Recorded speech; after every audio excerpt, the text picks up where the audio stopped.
Da da da da da da da da da da da da da da. If you ever watch ASAP Science, you will know what song I was singing, but this is the periodic table of elements song, and it's really appropriate for this time because now we're back to the elements, a visual exploration of every known atom in the universe. And we're starting off today with the only element in the entire world named after an age. The only element that we know has been casted since prehistoric times. And the most common element in the entire world that several games have went ahead, based entire storylines or several crafting recipes on this thing. Even though I literally just shown the name right here, I'm just gonna go ahead with a dramatic pause, mic drop, and say it's iron. You probably didn't guess that, eh? I literally showed this to you. If you didn't even see it, you're not paying attention. Iron is a really useful material. It has been used to create iron axes, iron swords, iron armor, even chainmail since as far as we know. When people always say that certain materials like aluminum or titanium are stronger, lighter, or less corrosion resistant than other metals, they're usually comparing it to one metal, iron. Iron is very corrosive, but it's very strong, not that light, and it's not that expensive either. In fact, when everyone just goes ahead and compares it to the metal, then someone says, when you're thinking of a metal, what is the first metal you're thinking of? They'll probably say iron. Iron! We literally have several superheroes and characters named after it. What do you think we got the man in the iron mask? Or Iron Man? Pew pew! My favorite childhood hero. We have literally used iron as far as we can think of. There's so many practical applications towards it. There's a low cost overall, and its ability to form an astonishing range of these alloys, such as steel and stainless steel. We can just always make sure that these properties can be fine-tuned. It's so controllable that there's so much that we can do. It has extreme tensile strength, and it has high vibration dampening. And the ease which that iron can be welded, casted, and even turned into different tools is so easy. And I think that's one of the reasons why we just use it. It can also be turned into very sharp tools. And since the entire whole life of people, since iron is very important and versatile, we should never forget that it is very important towards certain people. Here are its facts. Its atomic weight is 55.845. Its density is 7.874. Its atomic radius is 156 picometers. Its crystal structure, it's a cube. It has a varied amount of atomic emission spectrum. Its electron filing order is starting to come up, and it's somehow found as a gas. And it can be found as a liquid, and it can be found as a solid. I should tell you that these marks are not probability marks. These are marks of melting temperatures and boiling temperatures. So if you thought I was talking about the amount of it found in nature, well, too bad, so sad. You cannot find most of the other elements I described to you as a gas. Hey! This is an iron ball, 2.5-inch diameter. 2.5-inch diameter iron ball. This was one of the low canisters shot fired from the cannon during the Civil War, only to be found over a century later in the forest in Pennsylvania. Then we have cobalt, and I myself am not sure how common this sentient is, but for years cobalt was associated with an element that made the author nervous. The cobalt is named after a Greek word that apparently means devil. Maybe because whenever someone mined for cobalt, they died if they did it too frequently. But it's usually only a particular isotope that's radioactive. Cobalt-60 is the only one that's really radioactive. Its isotope was a deadly component of the fallout from the atmospheric nuclear bomb tests in the 1950s. Ordinary cobalt is not radioactive at all. Cobalt itself is very magnetic, or if not magnetic, potentially magnetic. Every piece of cobalt is potentially magnetic too.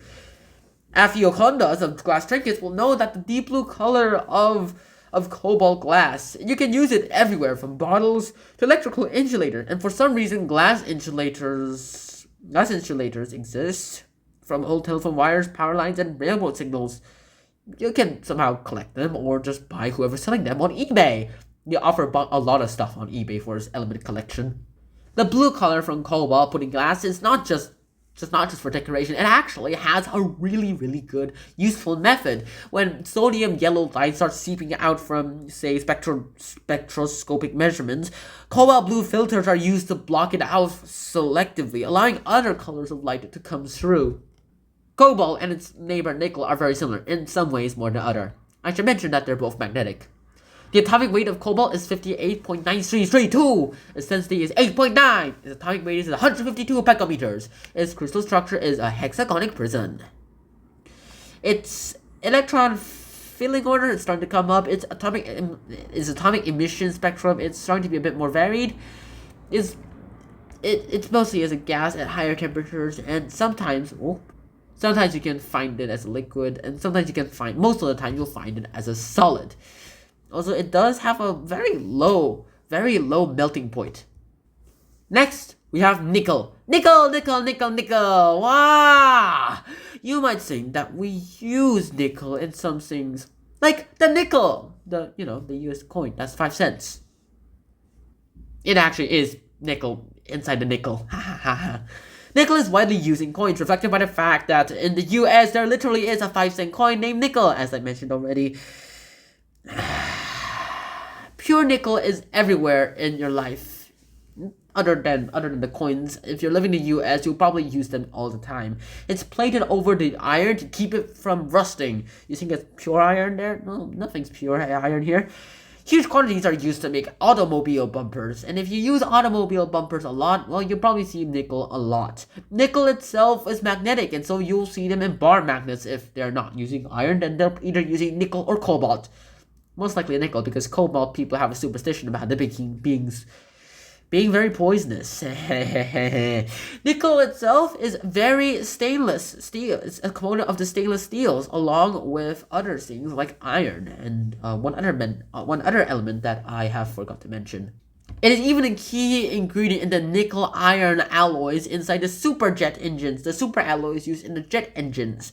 These super alloys maintain their high strength even at very high temperatures, which is really useful because jets are going at very high atmospheres, and at those atmospheres they will be able to have to withstand very high pressures. And high pressure, well, at that pump, it means very cold, and sometimes if you have too much high pressure at a certain sea level, you'll be very hot. US nickels are made only about 25% nickel. The rest is copper, historically the most popular coinage metal of all. Except for the penny, which doesn't even use copper a lot. It has a nickel base.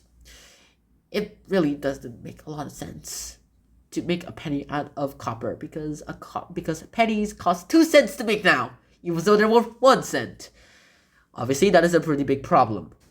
Its atomic weight is 58.6934, its density is 8.908, its atomic radius is 149 picometers, its crystal structure is a cube, and its boiling point is quite low for some other metals. Its melting point is also kind of low. Most of the time, if you heat it to a high enough temperature, you'll find it as a gas. Other times, you'll find it as a liquid. Other times, you'll find it as a solid. Now we have copper. Copernicious. Copper itself is found in wires. You can just pick them out of the wire and you'll be able to get a good bunch of copper. It's wonderful stuff, just very wonderful. Many other elements have some kind of gotcha about them and make them so great. Copper itself is great, except in the fact that it is very poisonous sometimes. Like, maybe they are great in every way, except for the fact that they're poisonous, or they would be perfect, except they explode when they touch water. Copper has no gotcha. It's just nice stuff all around it. It's not toxic. It doesn't explode when you put water onto it. Thank God. And it's really beautiful too. I make copper jewelry sometimes for my mother, and that's really good. Copper can be toxic, but it takes special effort. Eating large amounts of copper sulfide or routinely eating acidic foods that have been stored in copper containers for a long time would make it toxic, but I'm not sure you have the guts to even do that. Luckily, it's not that toxic. Copper is soft enough so that you can use hand tools to weld it into things. That's why it's used in wires to conduct electricity. It should be noted that it is very magnetic. Once you make it magnetized, you can use it as a magnet, but I'm not sure you want to use something that soft for a magnet. It's one of the first useful metals. What you think was used in bronze? Well, you were just using copper and tin, and you would use that to make bronze. Hence the Bronze Age. Otherwise, I guess it would have been called the Copper Age. Copper is the only reasonably priced metal that isn't more or less gray. Quite a remarkable fact if you think about it. All the other reasonably priced metals are just dull and shiny, but this one at least is colorful.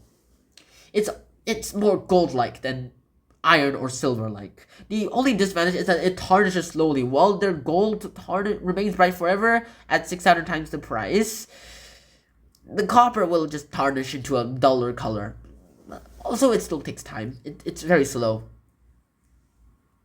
There's even this picture of the book of a mini periodic table cast by the author in pure copper. You have to go to the periodictable.com website to go in and see that. Heh. Its atomic weight is 63.546, its density is 8.920, its atomic radius is 145 picometers. It has a crystal structure of a cube, and not very atomic emission rate, but hey, at least we went ahead and put them together. It has a very low melting point, has a pretty high boiling point for standards of metals, and this is a copper electrowinning nodule. Looks a lot like a brain to me. Next up, we have zinc. Zinc is really good at conducting electricity. This is probably the first metal that our ancient ancestors learned to cast, either this or copper. This alloy, though, it was known as bronze, but the first metal apparently the author learned to go ahead and cast was zinc. The ancients probably learned to cast either lead or copper, but this is the first metal that the author learned to cast, mainly because it was the only metal that was low enough, that was like had a very low enough temperature that their stove could literally just heat it up. Apparently it's like 450 degrees or something according to the table. Back then, in the author's father's day, in my day, you could go ahead and be able to cast tin soldiers out of tin until they created tin soldiers out of plastic, and so they were stuck with zinc. Zinc you could just find from coins. In fact, most pennies are not made of copper, which is too expensive. They'll cost them 4 cents to make. It'll cost them probably $1 to make a penny for like that. Instead, they just use zinc, which cost them like 2 cents to create 1 cent. No wonder they want to get rid of the penny. Cheap zinc-based pot metals got no respect, but consider the indignities suffered by zinc when we use sacrificial anodes. You go ahead and you use them to make wires. You use zinc and copper, you are able to go ahead and create a battery. Pierce a lemon with a zinc lens. Pierce the same lemon with a copper lens. You just create a battery. Especially if you have 2 humans standing on the ground. Yeah, I love my rant. This is a sacrificial zinc anode used to protect steel tanks, rails, and ship hulls from rusting. Since zinc oxidizes and rusts more easily than iron, this corrodes first, leaving the iron after the zinc corrodes us free from the rust. Unfortunately, this means that this zinc protection has to be replaced ever more routinely. That's it. That is it. That is elements 26 to 30. I hope you guys enjoyed this episode. I hope to see you guys soon. And so until next time, Sean out. Peace. Bye-bye.